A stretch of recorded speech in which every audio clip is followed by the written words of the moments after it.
Hi. Um, I'm going to start this out by telling something.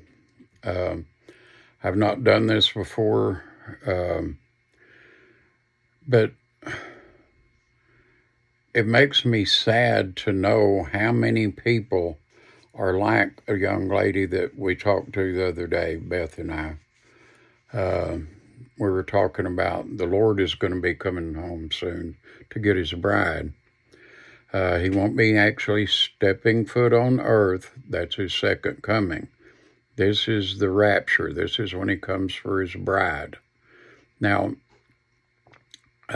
this young lady said, well, my mother's been saying that for years and years, and it ain't happened yet. Well, you ever hear that expression, as in the days of Noah? Noah kept warning them.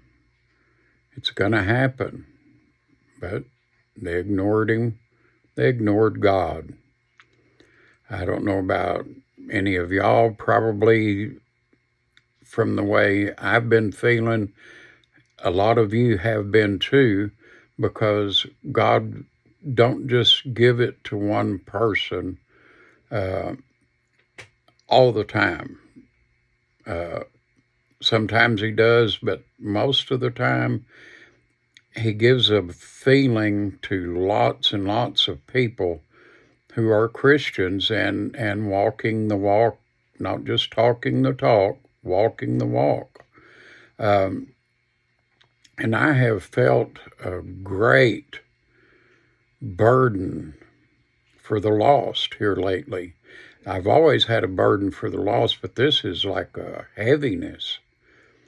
And I just feel like people better hurry up and get saved and actually walk the walk. There are a lot of people on this planet that don't know Jesus.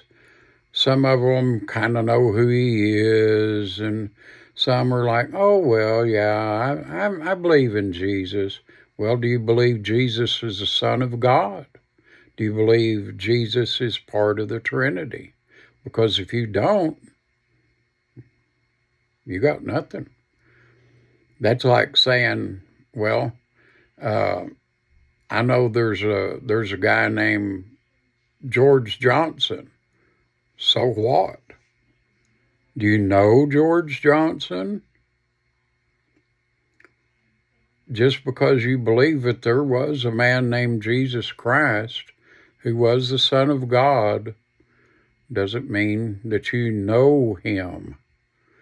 You have to know him. You don't have to just believe that he existed. You have to believe that he is the Son of God and that he is going to come for his bride, which is the church, the saved, the ones that are actually believing in him, not just about him. Now, in Matthew chapter 25, it says, starting in verse 1, then shall the kingdom of heaven be likened unto 10 virgins, which took their lamps and went forth to meet the bridegroom. And 5 of them were wise, and 5 were foolish. They that were foolish took their lamps and took no oil with them. But the wise took oil in their vessels with their lamps. While the bridegroom tarried, they all slumbered and slept. And at midnight there was a cry made, behold, the bridegroom cometh, go you out to meet him. Then all those virgins arose and trimmed their lamps. And the foolish said unto the wise, give us of your oil, for our lamps are gone out. But the wise answered, saying, not so, lest there be not enough for us and you. But go you rather to them that sell and buy for yourselves. And while they went to buy, the bridegroom came, and they that were ready went in with him to the marriage, and the door was shut. Afterward came also the other virgins, saying, Lord, Lord, open to us. But he answered and said, verily I say unto you, I know you not. Watch therefore, for you know neither the day nor the hour wherein the Son of Man cometh. This is just like the people that when they saw when God closed the door to the ark and it started to rain. It was a little late, wasn't it?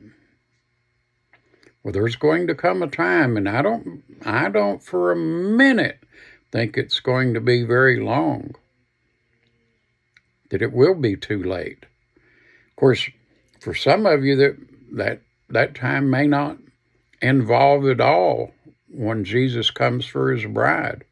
You could get killed in a car wreck today. You could walk across the street and, a car runs you over.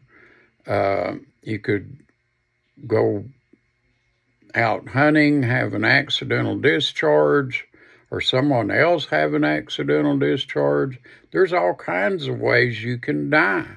And you will not have time to say, uh-oh, I need some oil for my lamp. It'll be too late. For the day is here,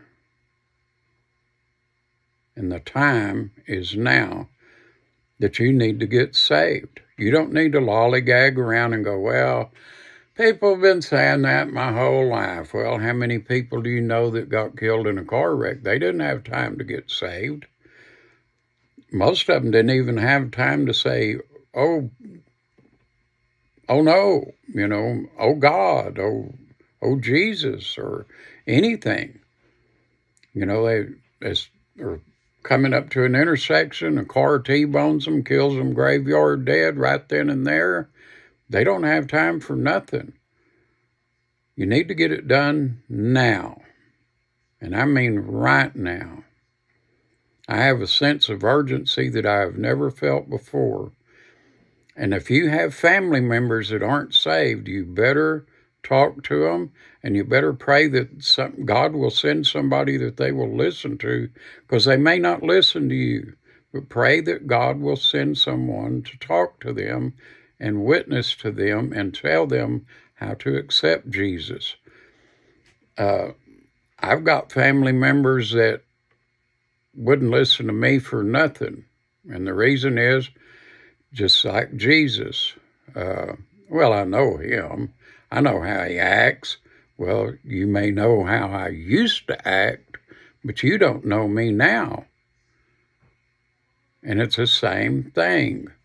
You need to get saved now, because 10 seconds from now could be too late. I'm not saying this to scare y'all. I'm doing this so that you can be saved and you can go to heaven. That's all I want. That's what God wants. He said he didn't want any to perish. He wants us all to go to heaven, and I do too. I love y'all. We'll see you next time. Bye.